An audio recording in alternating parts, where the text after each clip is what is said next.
And this is another comment that I got under the slow down the pace video. And this guy said, my problem in my most recent relationship is that the woman I was dating progressed things very quickly from the outset. After our 4th or 5th date, she was asking me to spend the night, which I tell you guys, this is why I tell you, if you're not the one that's pressing the hookup agenda, you will find that women will respect you more, because you're basically saying, hey, look, I'm ready to go anytime, but I'm not gonna be mad when it happens, but I wanna know that it's time to do it when you're most comfortable. And you'll find that women will respect that and want to hook up a lot faster, because you're respecting their ability to choose that and not judging her for when she decides to do that. So anyway, so he says, to your point in the video, she was acting like a girlfriend. So I began acting more and more like a boyfriend, taking her out on dates, which you should already, I mean, you're going to be going on dates regardless of if you're a boyfriend or girlfriend or just in the dating phase. That's what you're supposed to be doing. But he says, we were going on a whole bunch of dates, 1 or 2 per week. That's a lot for the beginning. He says, hindsight being 2020, I should have slowed it down, but I did genuinely want to go on these dates and do fun activities together. So this is the problem that guys have.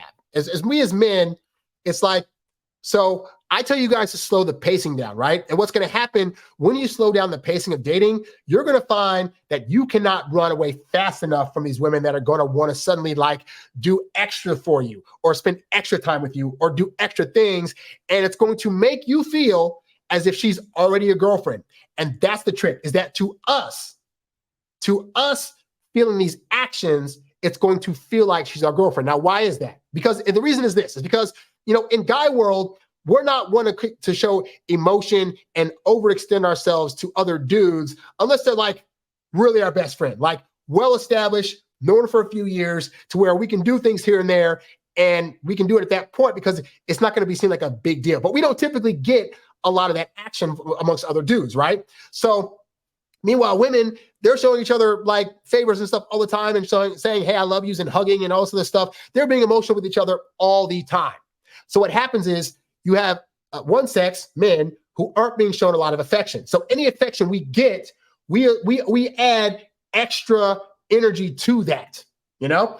And so when a woman says, hey, I went to the store today and I got this extra piece of candy because I thought of you, and it's only the dating phase, our thought is like, wow, nobody ever does anything extra for me, and now this girl's doing extra. She must already love me. And then we start thinking, and therefore she must already see herself as the girlfriend, yada, yada, yada. When the reality is she could have a budding interest, but the way women show affection is by showing actual affection and doing actual things for you. So for her, you're thinking she's showing you this action because she already wants to be the girlfriend.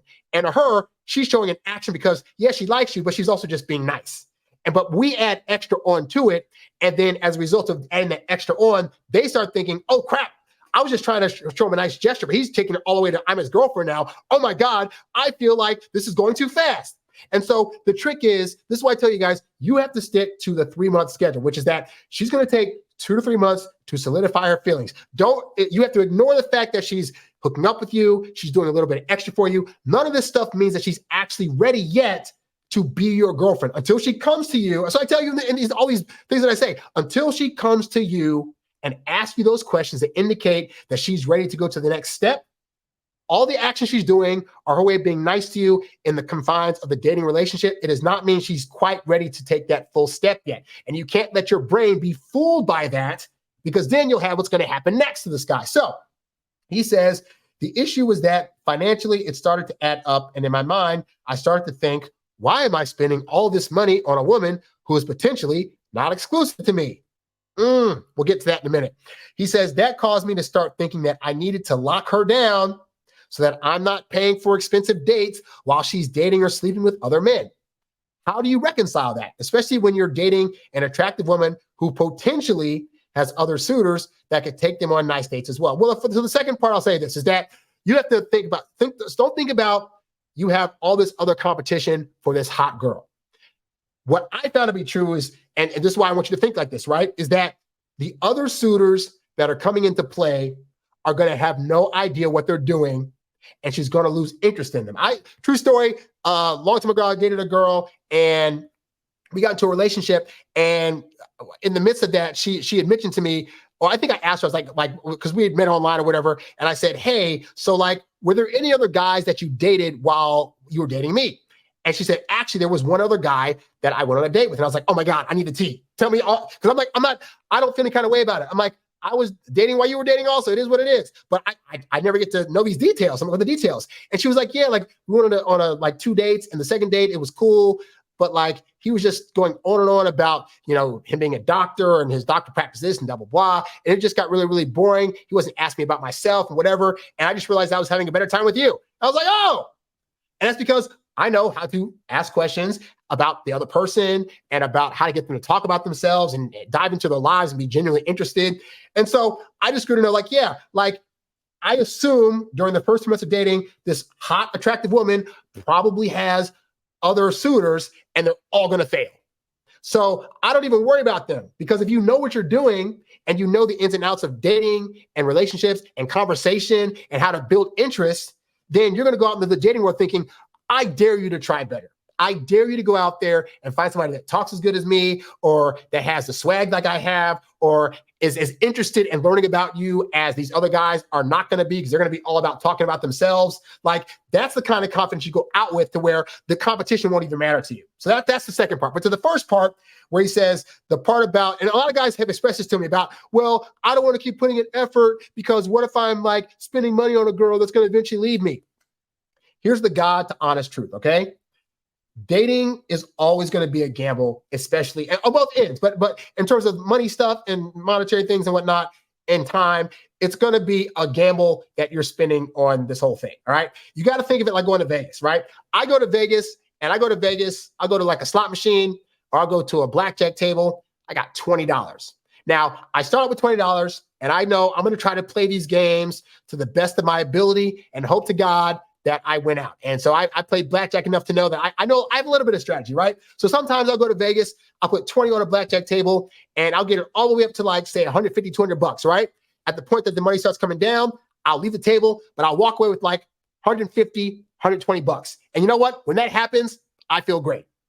Also, sometimes I'll go to the table, put 20 bucks down, and those first two hands, boom, I'm out. I lose my money. And you know what? I feel great, because that money was simply designed to give me an experience. And regardless of how long that experience lasts, I don't feel like this money is being wasted. If I happen to get a lot of extra money, fantastic. But if I don't, I'm not going to be like, I lost some money. Oh my God. Oh, this is the worst day ever. No, I went for the experience of gambling. And I always know that in gambling, you could lose money, but if you win, fantastic. But if you don't, you can't let it ruin your day. And that's with dating. With dating, you're going to go out and you're going to spend your time, energy, effort, and yes, also some money. And you have to go out knowing that any woman you go out with does not owe you a relationship. And so that means that you're going to ask a woman out, and you're going to put your best foot forward, and you're going to spend a little bit of money in the process of trying to get to know her. And at the end of the day, after that first date, that second date, that third date, she could say, not interested. And you can't let that ruin your day, because she has the right to choose the kind of dating life that she wants. But you have the right to decide how you're going to view that experience. If you decide to view the experience of dating as only good if you only are spending money on women that are guaranteed to work out, you're going to have a bad time, and you're probably not going to try what's going to keep you single. On the other hand, if you go out there saying, hey, you know what?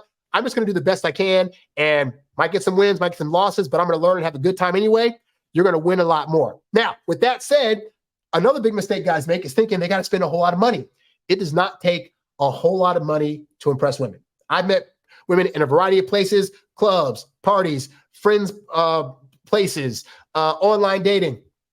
And most of my first dates have been like, let's get pizza, let's get coffee, let's walk in the park, let's have a picnic. Like, you're the one that's going to determine how much money you spend.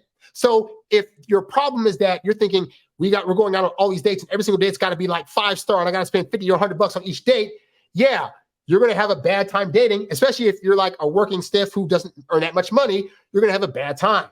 But the woman is looking for you to plan these dates. You are in control of what the dates are. I can tell you now, I'm in LA. The number of free dates you can do here. I've gone to free improv shows, free comedy shows, free book readings. I've gone to free sample nights where you can like go to like a bunch of food trucks and just sample out the food. Like, You can go on free dates. You can go on low cost dates that are still fun, like, duck boat rides that cost $15 where you're on a lake and you're just paddling. Like, you got to get creative with the money you do have. And even that doesn't mean you're going to win the girl over, but it does mean that you don't have to spend a whole lot of money to also impress these women, because I'll give you a secret right now.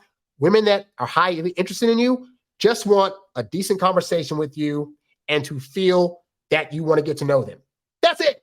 They want to know that they can trust themselves around you and that you want to genuinely get to know who they are, because I tell you now, 97% of dudes are on these dates talking about themselves, trying to go for their agenda, trying to see if they can hook up with her, regardless of what she feels about the situation.